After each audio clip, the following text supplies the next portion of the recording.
സാഹചര്യം ഇപ്പൊ പറഞ്ഞ കാര്യത്തിന്റെ വേറൊരു വെർഷൻ ഞാനിപ്പോ പറഞ്ഞപ്പോൾ ആലോചിച്ചതാണ്. അതായത് വലിയ ഫാമിലി ഫ്രണ്ട്സ് ആണ് എന്ന് പറഞ്ഞല്ലോ. നമ്മൾ പറഞ്ഞു സുബി പലപ്പോഴും ഒറ്റയ്ക്ക് വരും, അല്ലെങ്കിൽ സുബി നമ്മൾ ആണുങ്ങളോടൊപ്പം കൂട്ടത്തില് ഒറ്റ പെണ്ണായിട്ട് വരും എന്നൊക്കെ പറഞ്ഞല്ലോ. ഇതിൽ ഞാൻ ശ്രദ്ധിച്ചിട്ടുള്ള ഒരു കാര്യം, ഒരു ആർട്ടിസ്റ്റിന്റെയും ഭാര്യയ്ക്ക് സുബി പ്രശ്നമില്ലായിരുന്നു.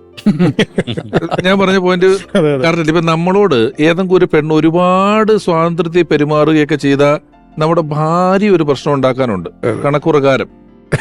അതിവര് കൃത്യം പിടിക്കുമല്ലോ, കൃത്യം അടുപ്പിച്ച് ഫോൺ ചെയ്താലൊക്കെ.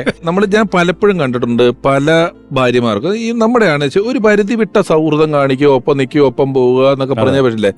പക്ഷെ ഈ സുബി വന്ന് എന്ത് കാണിച്ചാലും, സുബി എങ്ങനെ നമ്മുടെ കൂട്ടത്തിൽ നടന്നാലും പോയാലും, ഈ പറഞ്ഞ ഈ കൂട്ടത്തിൽപ്പെട്ട ഒരു ആർട്ടിസ്റ്റിനെയും ഭാര്യയ്ക്ക് സുബിയുടെ കാര്യത്തിൽ ഒരു പരാതി ഒരു കാലത്തും ഞാൻ കേട്ടിട്ടില്ല. ഇത്രയും നാള് നിന്നിട്ട് നമ്മൾ ഫീൽഡിലെ മറ്റേത് ഈ കഥകൾ കേൾക്കാൻ പെട്ടെന്ന് എളുപ്പമാണല്ലോ, നമ്മളില്ലാത്ത കഥകളൊക്കെ പലതും. അങ്ങനെ ഒരു കഥയും കേൾപ്പിച്ചിട്ടില്ല, അങ്ങനെ ഒരു കഥ കേട്ടിട്ടുമില്ല. ഒരാളുടെയും ഭാര്യമാർക്ക് അവരുടെ ഭർത്താവ് സുബിയുടെ കൂടെ ഷോയ്ക്ക് പോകുന്നതിനോ സൗഹൃദം പങ്കുവെക്കുന്നതിനോ ഒന്നിച്ച് പരിപാടി ചെയ്യുന്നതിനോ യാതൊരു പരാതിയില്ല. ഞാനത് ഇപ്പോഴാണ് ഓർത്തത്. എന്റെ കല്യാണത്തിന്റെ ബ്രോക്കറാണ് സുബി, അപ്പൊ പിന്നെ എന്താ പ്രശ്നം? നമ്മളിപ്പോ സിനിമയെ കുറിച്ച് പലതവണ പറഞ്ഞതുകൊണ്ട്, സുബി ആദ്യമായിട്ട് മിനി സ്ക്രീനിൽ വന്ന പരിപാടി സിനിമാല എന്ന് പറയുന്ന പരിപാടിയാണ്. അതൊരു റെക്കോർഡ്, വേൾഡ് റെക്കോർഡ് പരിപാടിയാണ്. വീക്കിലി ഷോ ഏറ്റവും കൂടുതൽ കാലം നടന്നിട്ടുള്ള ഒരു പരിപാടിയാണ്. ഒരുപാട് പേർക്ക് വലിയ നൊസ്റ്റാൾജിയുള്ള ഒരു പരിപാടിയാണ്. ആ പരിപാടിയിലൂടെയാണ് സുബിയെ നമ്മൾ ആദ്യം ഇത്രയധികം ജനകീയമായിട്ട് അറിഞ്ഞത്.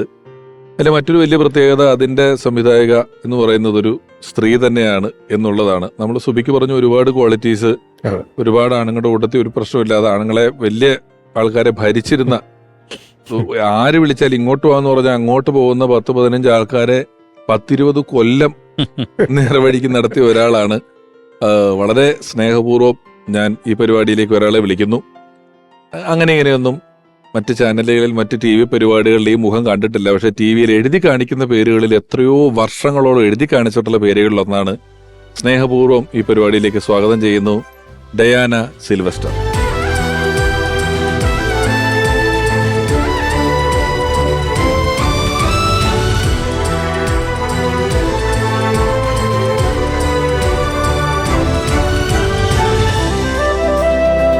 ഡയാന ചേച്ചി നമസ്കാരം, സ്വാഗതം. ഞാൻ ഇതുവരെ അങ്ങനെ ക്യാമറയ്ക്ക് മുന്നിൽ ഡയാന ചേച്ചീനെ കണ്ടിട്ടില്ല, ആദ്യമായിട്ടാണ്. ഈ 100ാമത്തെ എപ്പിസോഡ് 1000 അതിന് കേക്ക് കട്ടിയാൽ മാത്രം വരും, കട്ടിയാൽ മാത്രമേ ചേച്ചി വന്നിട്ടുള്ളൂ. മറ്റൊരു കാര്യം കൂടെ, ഇപ്പം സുബിയെ നമ്മൾ ഓർക്കുന്ന അവസരമാണെങ്കിലും, സുബിയെ ഞാൻ ആദ്യമായിട്ടൊരു TV പരിപാടി, ഇപ്പൊ ഒരു 3000 എപ്പിസോഡുകൾ എല്ലാ പരിപാടിയും കൂടെ ഏതാണ്ട് TV-യിലായിട്ടുണ്ട്. ആദ്യത്തെ എന്റെ TV പരിപാടിയുടെ പ്രൊഡ്യൂസറാണ് ഡയാന ചേച്ചി.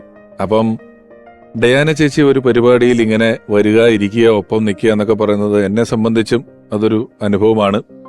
അപ്പം വന്നതിൽ നന്ദി ഈ അവസരത്തിൽ പറയുന്നു. യാദൃശ്യമായിട്ടാണെങ്കിലും സുബിയാണ് അതിന് കാരണമായത്. സുബിയെ ടിനിച്ചേട്ടൻ ആദ്യമായിട്ട് കൊണ്ടുവന്ന, ആദ്യം ഷൂട്ട് ചെയ്തപ്പോൾ തന്നെ വലിയ പ്രതിഭയാണെന്നൊരു ബോധ്യം ചേച്ചിക്ക് ഉണ്ടായിരുന്നു പറഞ്ഞു.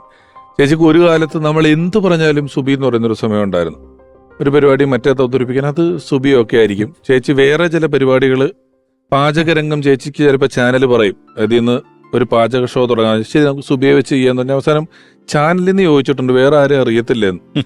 അത്രയധികം ഒരു ബന്ധമായിരുന്നു. ചേച്ചി ആദ്യം കണ്ടതൊക്കെ ഓർക്കുന്നില്ലേ?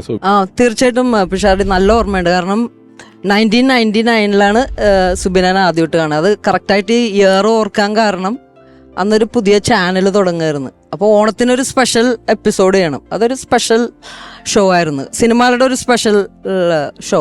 അപ്പോൾ അതിനൊരു 10-24 ആർട്ടിസ്റ്റ് വേണ്ടി വന്നു. അപ്പോൾ നമ്മളെ അറിയാലോ, സിനിമ ആദ്യം പല സ്റ്റേജസിലാണ്. അപ്പോൾ ചിലപ്പോൾ മെയിൽ ഫീമെയിൽ തുടക്കകാലത്ത് മാത്രമേ ഉള്ളൂ, സിംഗിൾ ആങ്കറിങ് മാത്രം. അപ്പോൾ ഈ സമയത്തൊക്കെ 4 മെയിൽ ക്യാരക്ടേഴ്സ് മാത്രമേ ഉള്ളൂ. 4 പേരും ടിനി, സാജുക്കൊടിയൻ, മാർട്ടിൻ, തോപ്പിക്കുടി, ഇവര്. അപ്പൊ ഈ ഷോന് എന്തായാലും ഒരു ഫീമെയിലിനെ കുറിച്ച് അപ്പനെ ആലോചിച്ചിട്ടില്ല. കാരണം ഈ ഫീമെയിൽസ് വരുമ്പോ കുറെ പ്രശ്നം, ഇത് അറിയാലോ, ഇത് നമ്മളൊന്ന് പ്രിപ്പയർ ചെയ്യാൻ പറ്റാത്തൊരു ഷോ ആണ് സിനിമാല. അടുത്ത ഇഷ്യൂ എന്താണ് നമുക്കറിയില്ല. അപ്പൊ നേരത്തെ കോസ്റ്റ്യൂം അല്ലെങ്കിൽ ലൊക്കേഷൻ ഒന്നും അറിയാൻ പറ്റില്ല. അതുമല്ല അതിൽ അപ്പൊ ടിനിനോട് ഞാൻ ചോദിച്ചു, ഒരു ഫീമെയിൽ ഇതിൽ എന്തായാലും വേണം. അപ്പൊ എന്തായാലും ഞാൻ ടിനിനോട് ചോദിച്ചു, ഇങ്ങനെ ആരെങ്കിലും ഒന്ന് റെക്കമെൻഡ്. അത് ഡാൻസിനായിരുന്നു കേട്ടോ, ആക്ട് ചെയ്യാനല്ല. അപ്പം അന്ന് ഒരു സീമ ജയൻ ആയിട്ടുള്ളൊരു ഡാൻസ് ആയിരുന്നു അന്ന്. അപ്പോൾ ടിനി ഇങ്ങനെ പറഞ്ഞു, ഇങ്ങനെ ഒരു കുട്ടിയുണ്ട് സെൻറ്റ് റിസോഴ്സിൽ പഠിക്കുന്നത്, ഫസ്റ്റ് ഇയർ പ്രീ ഡിഗ്രി. അങ്ങനെ പുള്ളി ടിനിയാണ് എന്നെ ഇൻട്രൊഡ്യൂസ് ചെയ്യണത്. അപ്പോൾ ഡാൻസ് ഗംഭീരമായിട്ട് ചെയ്തത്, അതൊരു ഷീസ് എ ഡാൻസ്. അപ്പോൾ അതിലൊരു തർക്കമില്ല. പക്ഷെ പുള്ളിനോട് ഞാൻ സംസാരിച്ചപ്പോൾ എനിക്ക് എന്തോ പുള്ളിയിലൊരു ഹ്യൂമർ ഉണ്ടെന്ന് എനിക്ക് തോന്നി. അതുമല്ല, ഞാൻ ഈ ടാലൻറ്റിനേലും കൂടുതൽ ഞാൻ എപ്പോഴും ശ്രദ്ധിക്കണ ഒരാളുടെ ബിഹേവിയറാണ്. പ്രത്യേകിച്ച് ഇത് ഞാൻ മാത്രമേ സിനിമയിലൊരു പെണ്ണുള്ളൂ. മറ്റുള്ളവരായിട്ട് how she gets along with the other artist, അതിനൊരു കഴിവ് വേണം. ഈ ഒരു സ്ത്രീ വരുമ്പോൾ അറിയാലോ, ഒരു വളവും സുബിയുടെ അടുത്ത് നടക്കൂല, എന്നാലും അതെങ്ങനെ ബിഹേവ് ചെയ്യണം ഞാൻ ശ്രദ്ധിച്ച്. അപ്പോൾ അതിൽ ഞാൻ ഭയങ്കര സാറ്റിസ്ഫൈഡ് ആയിരുന്നു. ഞാൻ സുബിനോട് സുബിക്ക് ഒരു ഹ്യൂമർ ചെയ്യാൻ പാടില്ല, അപ്പോൾ സുബി എന്തെങ്കിലും ചെയ്യാൻ പാടില്ല, അപ്പോൾ ചേച്ചി എന്ന് കളിയാക്കണേ തന്നെ. അപ്പോൾ അവരില്ല, ഞാൻ പറയണത് ഉണ്ടെന്ന് പറഞ്ഞാൽ പുള്ളി അത് വിശ്വസിച്ചില്ല.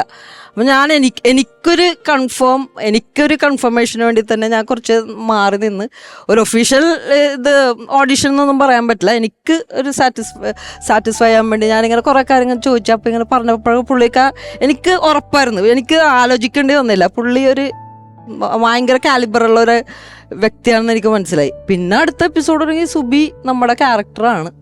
പിന്നെ എന്താണ് 4 പേര് ഇപ്പം 5 പേരായി. അങ്ങനെ ഒരു ഫീമെയിൽ ക്യാരക്ടർ. എപ്പോഴും സുബിക്കൊരു എനിക്ക് ഏറ്റവും ഇഷ്ടമുള്ള ക്യാരക്ടർ ഒന്ന് ബിഹേവിയർ. ഇപ്പൊ നിങ്ങളെല്ലാവരും പറഞ്ഞു എങ്ങനെ മറ്റുള്ളവരോട് പെരുമാറണത്. ഹലോ വരുമ്പോ മാട്ടു സാജു ഇങ്ങനെയൊക്കെ പറയുമ്പോഴേ ഒരു ഫീലാണത്. അത് നമുക്കൊരു ഫാമിലി ഫീൽ. എല്ലാവരും പറയും ഫാമിലി ഫീൽ. ഞാനൊരു ജോളി ഇതിലൊന്നും ആയിരിക്കൂല അവിടെ നിൽക്കണം. കാരണം ഞാൻ ഈ ഷൂട്ടിന്റെ ടെൻഷൻ ഒരു ദിവസം കൊണ്ട് ലൈറ്റ് പോകുമ്പോൾ നമ്മുടെ സ്വഭാവം മാറും. റോട്ടിലാ കാട്ടിലാ ഇവിടെ ഒരു കള്ള് ഷാപ്പിൽ എവിടെയാണെങ്കിലും എങ്ങനെ അത് ഒരാൾ കമന്റ് ചെയ്തത് അതെങ്ങനെ ഹാൻഡിൽ ചെയ്യണമെന്നറിയാം. എനിക്കതാണ് ആസ് എ ഡയറക്ടർ എനിക്ക് ഏറ്റവും കംഫർട്ടബിൾ ആയിട്ടുള്ള ഒരു ഫീമെയിൽ ആർട്ടിസ്റ്റാണ്. ഒരിക്കലും ഇത്ര എപ്പിസോഡ്സ് ചെയ്തിട്ട് ഒരു പ്രോബ്ലം ഉണ്ടാക്കി തന്നെ